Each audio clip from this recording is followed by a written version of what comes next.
Okay, so let me start by asking you this: how many times would you keep getting back up after being told your body's basically rebelling against your dreams?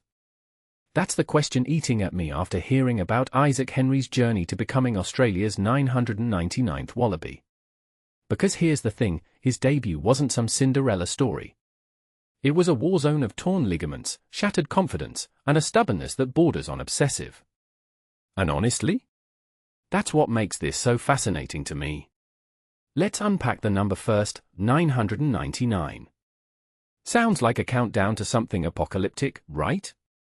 But in rugby terms, it's a legacy marker. Henry's name is now etched into Australian rugby history, but here's the twist: he almost never made it there. For surgeries in 4 years? That's not just bad luck. That's a medical horror story. Broken foot? Torn hamstrings? Double knee disasters? If this were a movie, we'd be groaning at the cliché. But it's real life, and that's what makes it gut-wrenching. Now, I'll admit, I didn't watch this Japan versus Australia game. But even if I had, I'd be staring at the clock thinking, is this guy ever getting off the bench? He waited 70 minutes just to play 10. 10 minutes. Can you imagine? Your entire career boils down to less time than it takes to microwave a burrito. And yet, he still says he'd loved it. Who does that? What kind of warped mental calculus makes someone think, yeah, this agony was worth it? What gets me is his attitude toward the injuries. He calls that 2024 patella tendon rupture how gooder when he looks back. Broke his kneecap, had to be carted off sucking on an oxygen mask, and he's nostalgic. That's not just resilience, that's borderline masochism.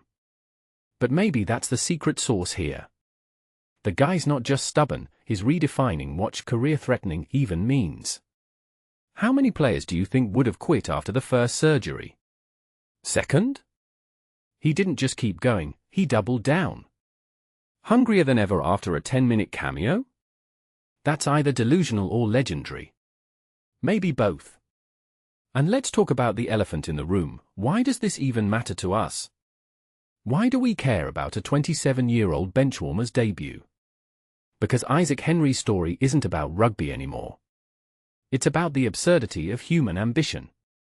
We romanticize comebacks, but this isn't a comeback, it's a full-blown invasion of defiance. He's not just fighting opponents on the field, he's battling his own medical records.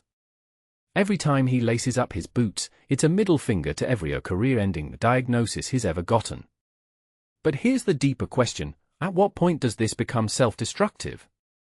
His wife better be ready for that tattoo conversation, because if he does ink 999 on his body, we're looking at a man who's permanently branding himself with the number of his near-death experiences in sport. Is that inspiring? Absolutely. Is it sustainable?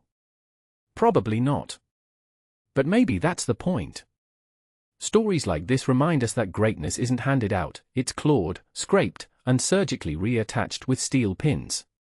So as he gears up for that Japan rematch, I'm left wondering, are we watching a one-off miracle or the birth of a cult hero? Because let's be real, even if he never plays another test, Henry's already won the war of narratives.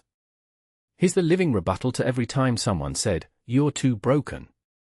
And honestly, that might be more valuable than any try he could ever score.